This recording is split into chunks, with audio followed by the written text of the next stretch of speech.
Dios es bueno, ¿verdad? Amén. Él tiene el control de todas las situaciones en las que vivimos, de todas las situaciones en las que pasamos, y la situación de nuestra hermana Encarna no es diferente. Él tiene el control y sabe el cómo, el por qué, el para qué, el cuándo también. El cuándo va a poner Dios su mano en la vida de nuestra hermana. De hecho lo está haciendo, está bendiciendo su vida. Yo lo sé, y la vida de su familia también. Tenemos que seguir confiando y esperando en el Señor. Y yo estoy contento de estar aquí con vosotros, adorando, bendiciendo su nombre, exaltando el nombre del Señor, que Él es digno, el único digno, el más digno, el sobre todas las cosas digno de alabar y de adorar. Y es por eso que estamos aquí, cantando, bendiciendo, escuchando su palabra, aprendiendo cada vez más de Él, a través de su palabra, tan importante que es. Pero antes vamos a orar y a pedir la bendición del Señor.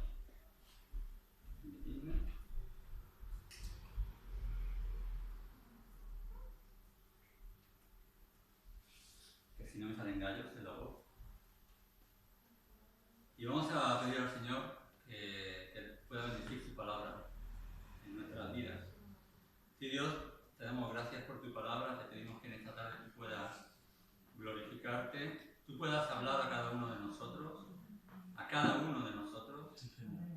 yo el primero, Señor, y te pedimos que tú puedas usar esta porción de la palabra para hablarnos, Señor. Amén. Espíritu Santo, te pido que uses mi voz y mi ser para transmitir lo que tú quieras transmitir. En el nombre de Jesús. Amén. Amén. Muy bien, pues quiero que abráis vuestras Biblias en Apocalipsis capítulo 3. Hoy estrenamos capítulo. Hemos estado hablando en semanas anteriores del capítulo 2, los primeros mensajes a las iglesias de Asia Menor. Mensajes que venían directamente del cielo. Mensajes que iban directamente al corazón de los creyentes de las iglesias de Asia Menor. Y en este caso vamos a hablar acerca de lo que Dios quería hablar a la iglesia de Sardis. Apocalipsis capítulo 3, versículos del 1 al 6, que es donde está contenido este mensaje de parte del Señor a través del apóstol Juan, a través de una carta del apóstol Juan a la iglesia de Sardis.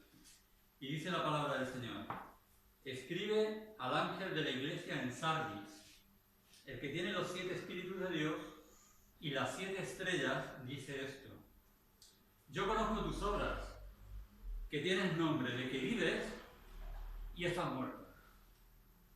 Wow, palabra dura es esta, ¿verdad? Sé vigilante y afirma las otras cosas que están para morir, porque no he hallado tus obras perfectas delante de Dios.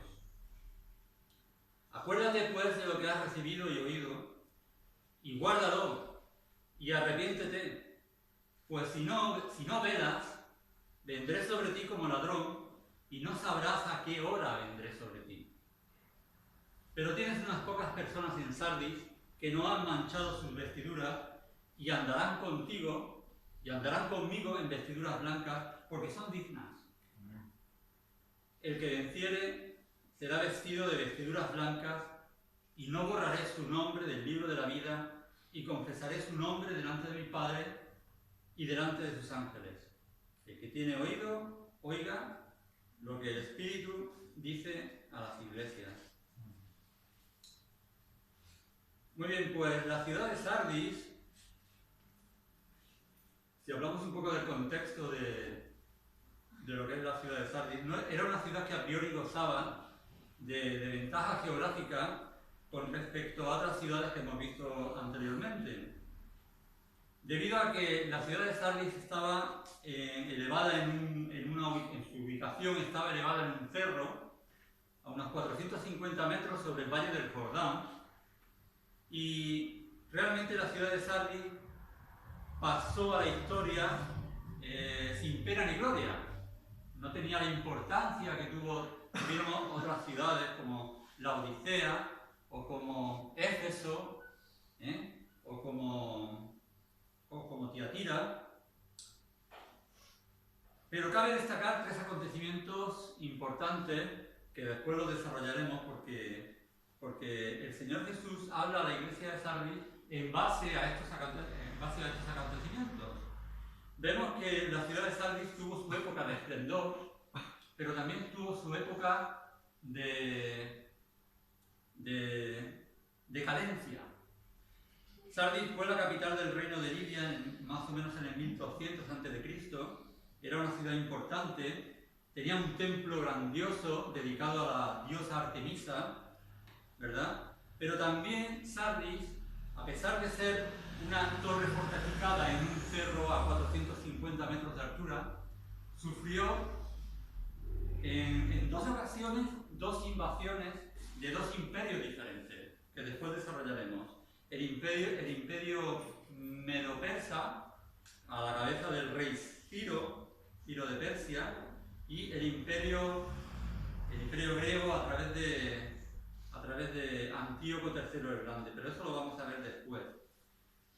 Pero es importante que lo tengamos en cuenta porque el Señor Jesús desarrolla lo que quiere hablar a la iglesia de Sardis en base a estos acontecimientos.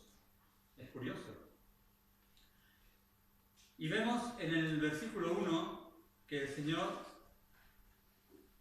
le dice a los creyentes en Sardis: el que tiene los 7 espíritus de Dios y las 7 estrellas dice esto: yo conozco tus obras, que tienen nombre de que vives y estás muerto. Cuando se refiere el Señor a los 7 espíritus de Dios, hace una clara alusión a la obra del Espíritu Santo. Los 7 espíritus de Dios puede ser que se refiera a la descripción que se da en el libro de Malaquías, cuando hace una descripción del candelabro, la visión que tuvo Zacarías del candelabro con los 7 brazos y las 7 lámparas alimentadas con aceite. Y sabemos que el aceite es símbolo del Espíritu Santo. Los 7 espíritus de Dios son la obra del Espíritu Santo en la iglesia. Aquel que tiene los 7 espíritus de Dios y las 7 estrellas dice esto: la iglesia, sin la presencia del Espíritu Santo, no es nada, no tiene vida. Sin la presencia de Dios en medio de su iglesia, podemos decir clara y abiertamente que estamos muertos, que seguiríamos muertos en nuestros delitos y pecados, que viviríamos una vida espiritual pobre, una vida espiritual cada vez con la tendencia a menguar. No podríamos sobrevivir sin la presencia del Espíritu Santo en medio de la iglesia. Y el Señor está diciendo en la introducción a la carta a los creyentes de Sardis: el que tiene los 7 espíritus de Dios y las 7 estrellas, y las 7 estrellas bien se refiere a los líderes, a los pastores de las iglesias de Sardis, de las 7 iglesias a las cuales el Señor escribe en Asia Menor. Y dice: yo conozco tus obras. Como no, Él conoce todas nuestras obras, Él conoce toda nuestra vida, Él conoce nuestro andar, nuestro caminar, nuestro sentarse, nuestro levantarse, hacia dónde vamos, hacia dónde nos dirigimos, como iglesia, como individuos, como hijos, como creyentes. Él sabe todo de nuestra vida. Él dice: yo conozco tus obras, que tienen nombre de que vives y estás muerto. Vaya, hombre, esto es como un jarro de agua fría en la vida de los creyentes de Sardis. Porque seguramente que los creyentes en Sardis alardeaban de vida espiritual. Yo estoy vivo, soy cristiano. ¿Cuántas personas en este mundo dicen, abiertan y declaran abiertamente: yo soy cristiano? ¿Pero son cristianos verdaderamente? ¿Cuándo se sabe que una persona realmente ha aceptado a Cristo en su corazón. Por sus frutos los conoceréis. ¿Qué fruto daban los creyentes en Sardi? ¿Por qué? Porque dice Jesús, dices que vives, pero estás muerto. Estás muerto en tus delitos y pecados. Por eso, la primera referencia que hace Jesús aquí es referente a las obras. Yo conozco tus obras, de que tienes nombre de que vives y estás muerto. ¿Puedes estar muerto aún obrando, haciendo cosas para el Señor? Depende de la actitud que tengas. ¿Para qué haces? ¿Para qué haces ciertas cosas en la iglesia? ¿Por qué obras de una manera o de otra? ¿Cuál es la actitud? ¿Qué es lo que te impulsa a hacer las cosas que haces en la iglesia? ¿Es por amor al Señor? ¿O es para sentirte bien? ¿Es porque amas a Cristo? ¿O es porque te amas a ti mismo y quieres que los demás vean y digan de ti cosas bonitas?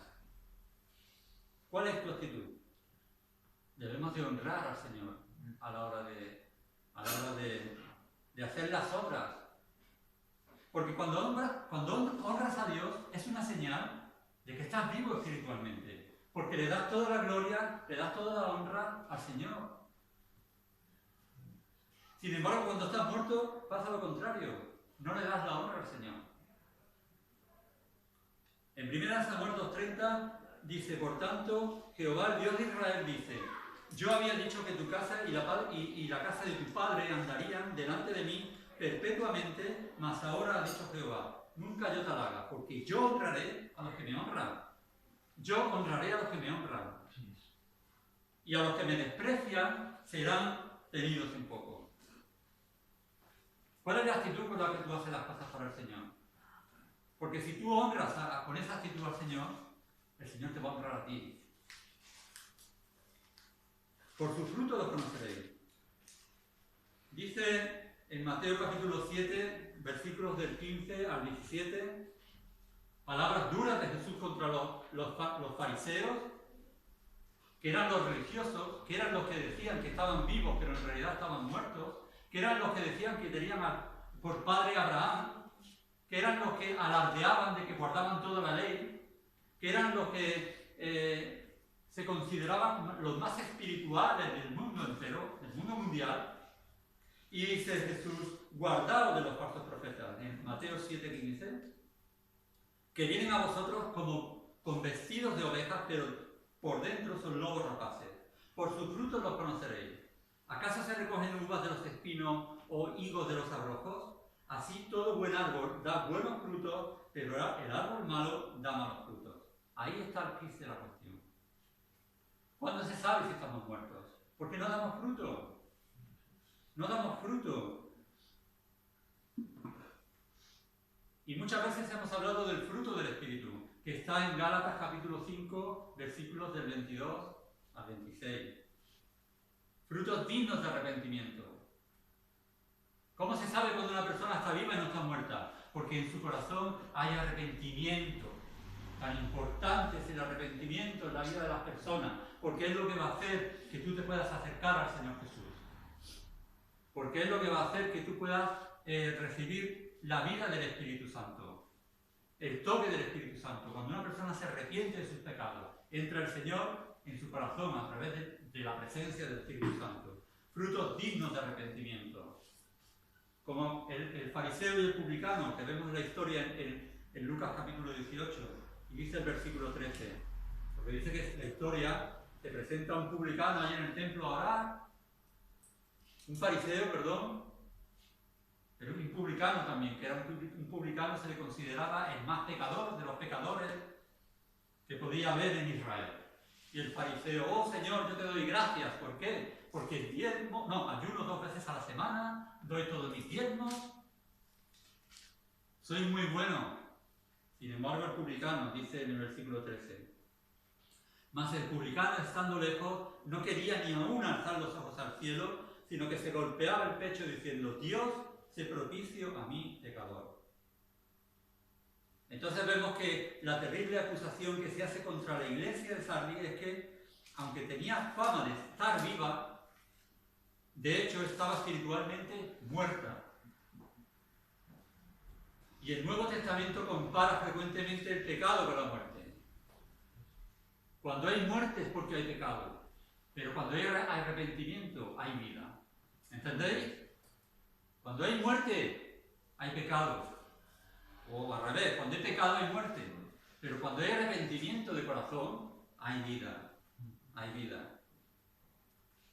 Pasamos al versículo 2 de este texto que hemos estado leyendo, el capítulo 3 de Apocalipsis.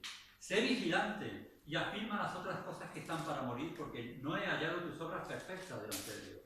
Aquí podemos ver la palabra resumen. Si yo tuviese que resumir todo este tiempo que voy a estar compartiendo con vosotros y resumirlo en una sola palabra, la palabra es vigilante. Sé vigilante. Pon en tu vida las orejas alerta. Estate alerta en tu vida espiritual. Porque si tu vida espiritual no te pones alerta, puede ser que el enemigo sutilmente te vaya engañando y caigas en la rutina, y caigas en la religiosidad, y caigas en el hecho de decir, bueno, voy a la iglesia como algo rutinario, un domingo más, un estudio bíblico más. No. Si caemos en esa rutina, podemos caer poco a poco en la muerte espiritual, sin vida. Sé vigilante. Fijaos, la iglesia de Sardis no tenía problemas de herejía, como otras iglesias que hemos visto anteriormente, como la famosa doctrina de los nicolaitas o la doctrina de Balaam, que afirmaban que, bueno, tú puedes ser cristiano, pero puedes hacer lo que te dé la gana. No, en Sardis no había problemas de herejía, sin embargo le faltaba vitalidad. La iglesia de Sardis no estaba siendo objeto de ningún ataque, de ninguna persecución, como otras, como la iglesia de Esmirna, en la cual muchos hermanos incluso fueron ejecutados, asesinados, pero en Sardis no había ningún ataque, ni por parte de los paganos, ni por parte de los judíos. Y mira que en Sardis había una buena comunidad judía.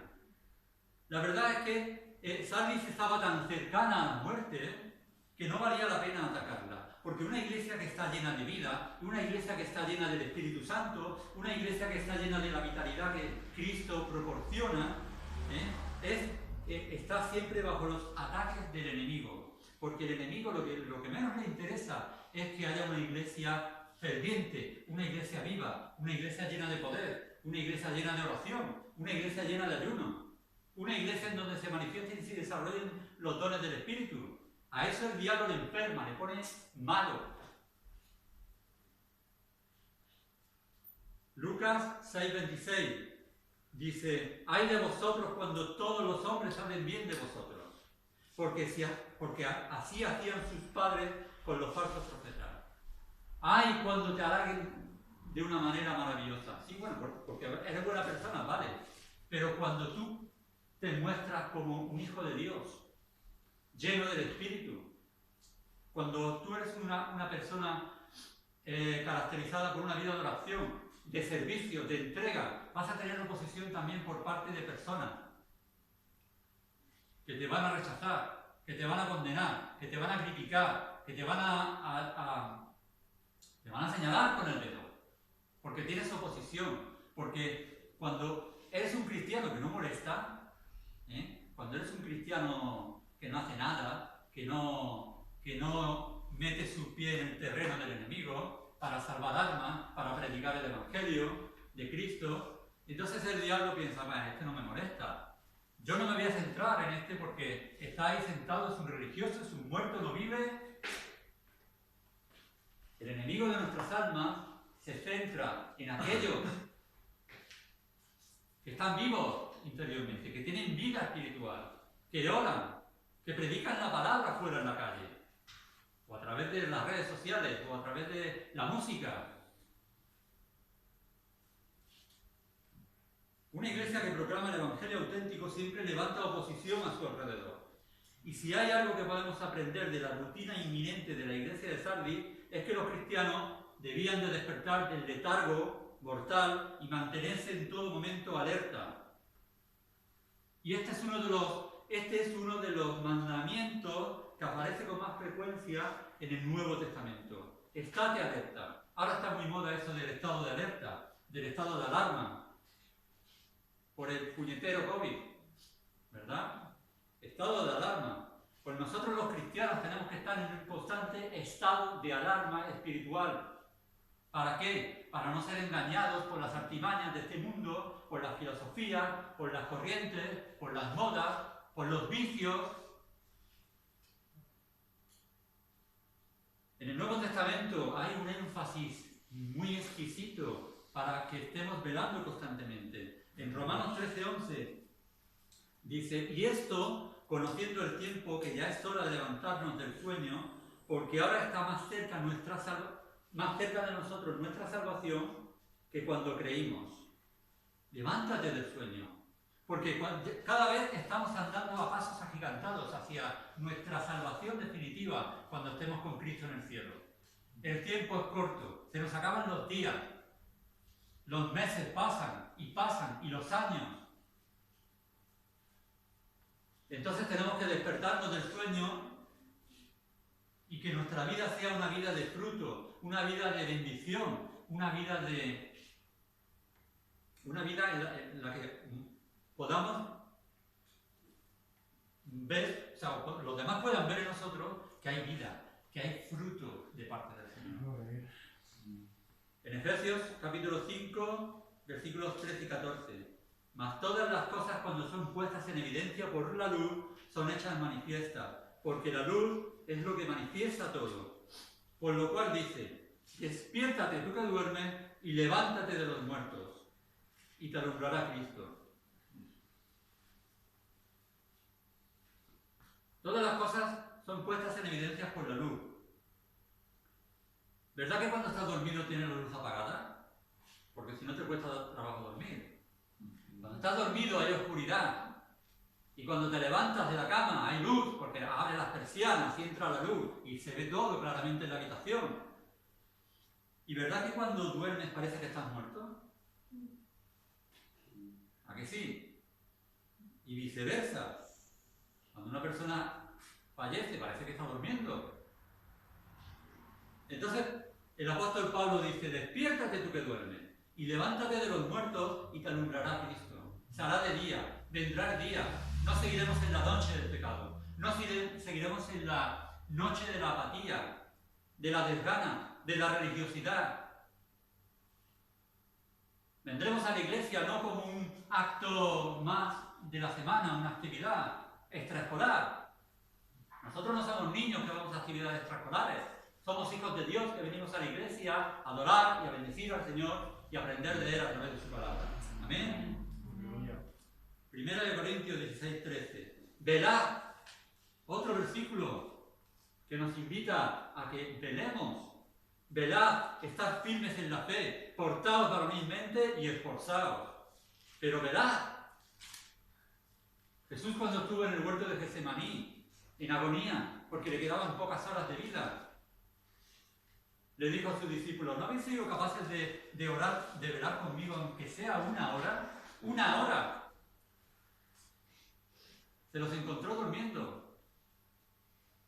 Pero Jesús puso de énfasis el hecho de velar. En 1 de Pedro 5:8, sed sobrios y velad, otra vez, porque vuestro adversario el diablo, como león rugiente, anda alrededor buscando a quien devorar. ¿Y sabes a quién devora el diablo? A los que están muertos. Porque los que están vivos tienen la suficiente fuerza y energía de parte del Espíritu Santo para que el diablo no tenga nada que hacer con ellos. ¿Amén? Nos vamos al versículo 3.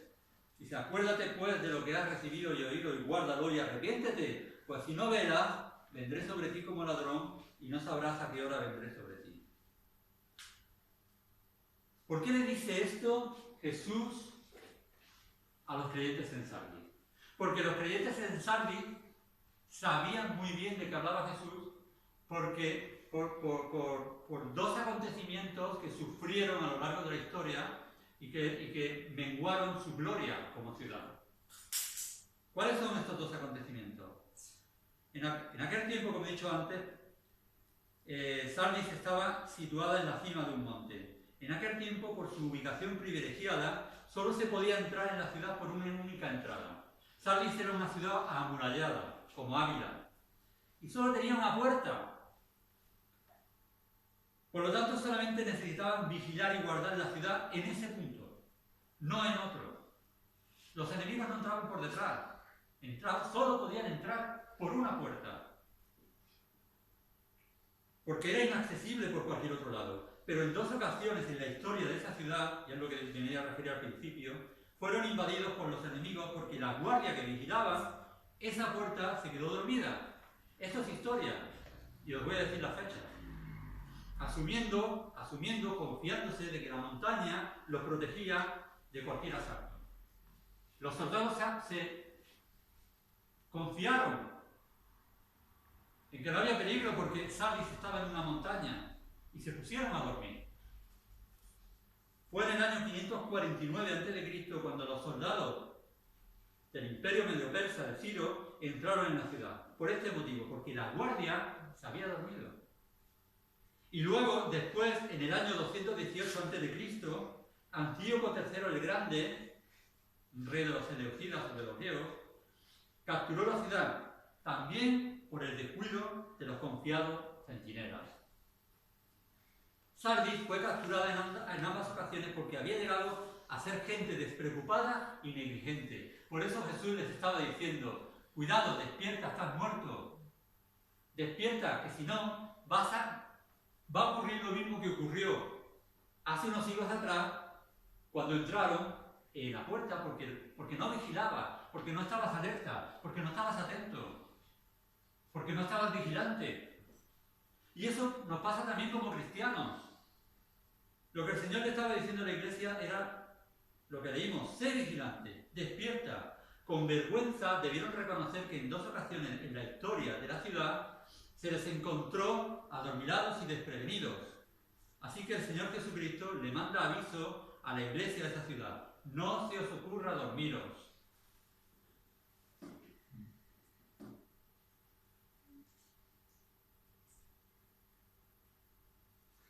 En su historia pasada, sus antepasados habían fallado, con consecuencias gravísimas, en no velar lo suficiente, en no vigilar.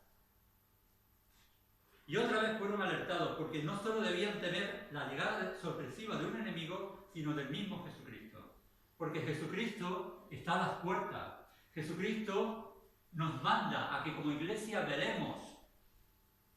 Había la creencia en la iglesia de la iglesia primitiva de que Cristo, el regreso de Cristo era inminente.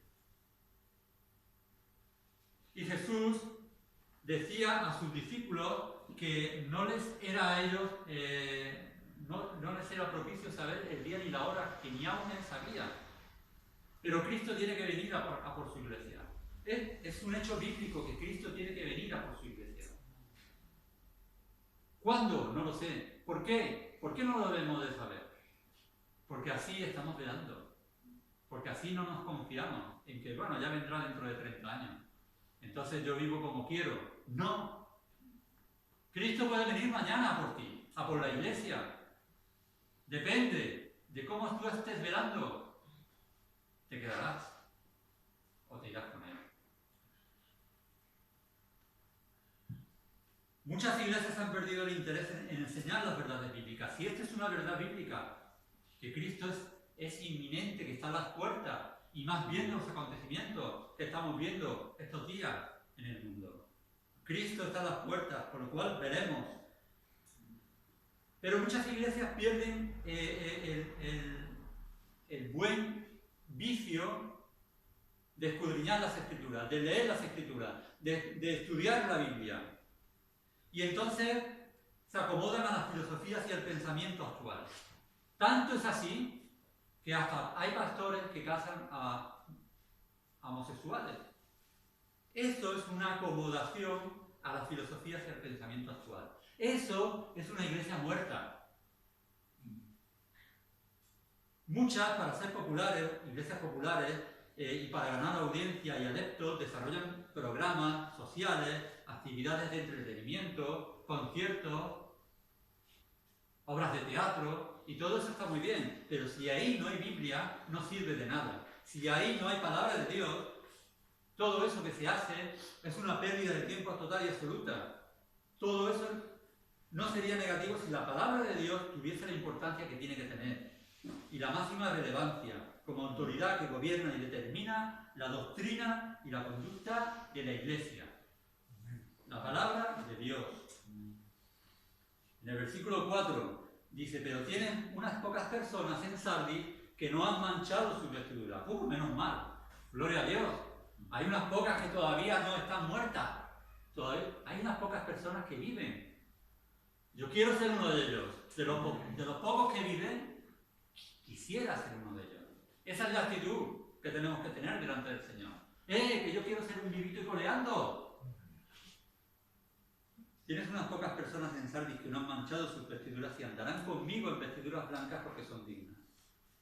En Israel, en el pueblo de Israel, los que se mantenían fieles a Dios a través de toda la historia del pueblo de Israel eran solo unos pocos, un remanente. Eso lo hemos visto a lo largo de toda la historia del Antiguo Testamento. Y nunca lo fue la totalidad del pueblo. Siempre hubo un remanente que se mantenía fiel a Dios y a sus leyes. Así es que se nos dice de la Iglesia, pero tienes unas pocas personas. A esto el Señor le llama Iglesia, a ellos, a los que se mantienen fieles. Y en el Evangelio de Lucas, Jesucristo llamó a su Iglesia su manada pequeña.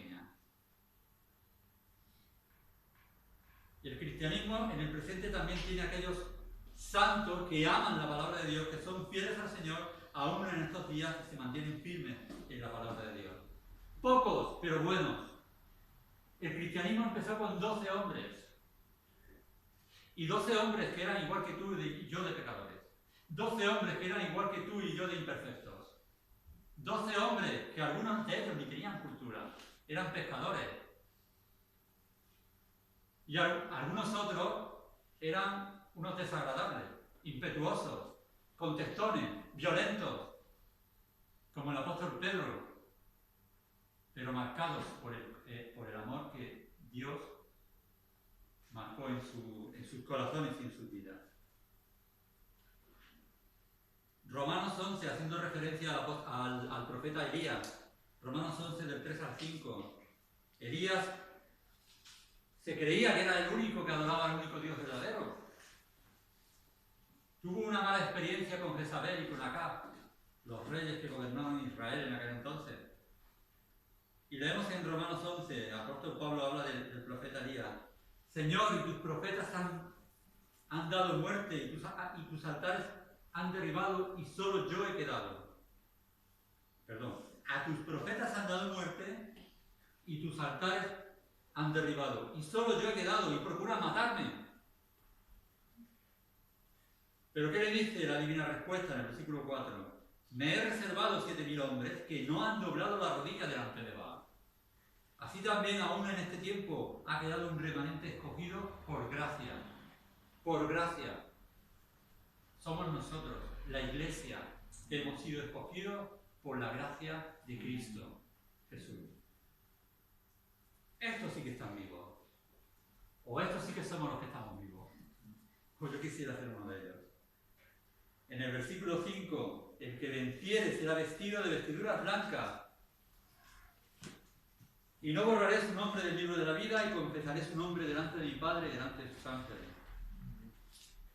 Y las vestiduras blancas son señal de pureza, de santidad. Es cuando nosotros estemos delante del Señor y ya no tengamos que sufrir el oprobio de las obras de la carne. No tengamos que estar más alerta, porque ya no hará falta estar alerta. Porque tenemos que estar alerta para refrenar con todas nuestras fuerzas la obra del diablo en nuestras vidas. Pero cuando ya estemos vestidos de vestiduras blancas es cuando ya habremos alcanzado la victoria. Y estamos con el Señor. Y dice, y no borraré su nombre del libro de la vida. Aquí ya no entro si somos salvos, si no somos salvos, si se pierde la salvación. si no se pierde la salvación. Pero si tú tienes a Cristo en el corazón, tu libro está allí y no se va a borrar, porque tienes a Cristo en el corazón y has creído en el sacrificio y en la sangre derramada en la cruz por Cristo sobre tu vida. Y ya está, estás allí en el libro. No te comas la cabeza si estará, si no estará, si lo voy a perder, si lo va a borrar con coma. El libro de la vida es aquel en el que están inscritos todos aquellos que aman a Cristo y lo reconocen como su Salvador y su Señor. Ya está, ya está. El verdadero vencedor, por supuesto, es aquel que triunfa por la sangre de Cristo. Ahora bien, nunca vence a la circunstancia, a sus tendencias, a sus hábitos, a sus enemigos, a la adversidad. Nunca lo hace con su propia fuerza. Nunca lo hace con su propia fuerza de voluntad. Porque por tu propia fuerza nada puedes. Por tu propia fuerza es imposible que tú puedas vencer tus luchas, tus pecados, tus hábitos, tus pensamientos. Nunca lo hacen con su propia fuerza de voluntad, ni por tu propia inteligencia o habilidad, sino por la gracia, por el poder y por la presencia del Espíritu Santo en la obra en la cruz del Señor Jesús. Amén. Y por último, y como colofón, como conclusión que da el mismo Señor Jesús al mensaje a los creyentes en Sardis, dice: el que tiene oído, oiga lo que el Espíritu dice a la iglesia, a las iglesias. Nuevamente debemos recalcar que el Señor se refiere aquí a la audición de una persona que ya le ha aceptado como su Salvador personal. Entonces nuestros oídos se ponen, cuando nosotros hemos recibido a Cristo y vivimos una vida en el Espíritu, entonces podremos oír y estar atentos a lo que el Señor quiera darnos. En todo momento, en todas circunstancias. Es la voz del Espíritu Santo que tanto necesitamos oír como iglesia y como individuos. A través de la palabra de Dios y del mensaje de Cristo a la iglesia de hoy. No nos diferenciamos mucho de la iglesia de Sardis.